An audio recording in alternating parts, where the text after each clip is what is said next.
Friends, welcome to KR Rangoli iron recipes. ఈరోజు మీరు చూడబోయే రెసిపీ మిల్ మేకర్ రైస్. ఈ మిల్ మేకర్ రైస్ లంచ్ బాక్స్లో పెట్టారంటే పిల్లలు చాలా ఇష్టంగా తినేస్తారు. ఎలా చేయాలో చూసిందామా మరి.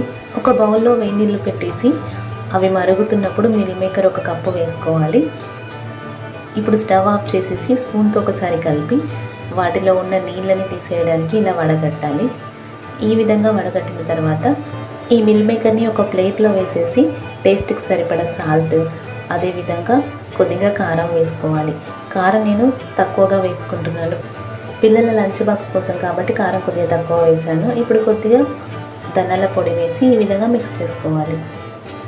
ఇలా మిక్స్ చేసుకున్న తర్వాత స్టవ్ పైన ఒక కడాయి పెట్టేసి 1 టేబుల్ స్పూన్ ఆయిల్ వేసుకోవాలి. ఇప్పుడు వీటిని దాంట్లో వేసేసేయాలి. స్టవ్ని మీడియం ఫ్లేమ్లో పెట్టి వీటిని 5 to 10 మినిట్స్ ఫ్రై చేసుకోవాలి.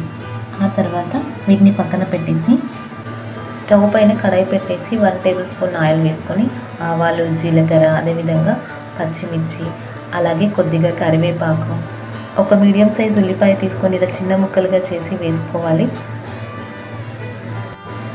ఇప్పుడు వీటన్నిటిని కొద్దిసేపు ఫ్రై చేసుకున్న తర్వాత ఓ మీడియం సైజ్ టమాటో ఇలా చిన్న ముక్కలుగా చేసి వేసుకోవాలి.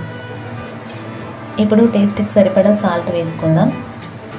టమాటో ముక్కలు ఉడకడానికి ఈ కడాయి పైన ఒక ప్లేట్ పెట్టేసి ఓ 2 మినిట్స్ ఫ్రై చేసుకుందాం. 2 మినిట్స్ తర్వాత మూత తీసి దీంట్లో కొద్దిగా అల్లం వెల్లుల్లి పేస్ట్, అలాగే కొద్దిగా పసుపు వేసుకుందాం. ఈ విధంగా కొద్దిసేపు ఫ్రై చేసుకున్న తర్వాత ముందుగా కుక్ చేసి పక్కన పెట్టుకున్న రైస్ దీంట్లో వేసేసుకోవాలి. ఇప్పుడు అన్నీ కలిసేలా వీటన్నిటిని చక్కగా మిక్స్ చేసుకోవాలి. ఈ విధంగా మిక్స్ చేసుకున్న తర్వాత కొద్దిగా నిమ్మరసం, అదేవిధంగా కొత్తిమీర వేసుకోవాలి. ఇప్పుడు ముందుగా ఫ్రై చేసి పక్కన పెట్టుకున్న మిల్ మేకర్ దీంట్లో వేసేసుకోవాలి. మిల్ మేకర్ మరియు రైస్ కలిసేలా చక్కగా మిక్స్ చేసుకుందాం. అంతే friends, tasty mill maker rice ready. ఈ వీడియో మీకు నచ్చిందని అనుకుంటున్నాను ఫ్రెండ్స్. నచ్చితే లైక్ చేయండి, షేర్ చేయండి, కామెంట్ చేయండి. మన ఛానల్ని ఫస్ట్ టైం చూసిన వాళ్ళైతే సబ్స్క్రైబ్ చేసుకోండి. Thank you for watching.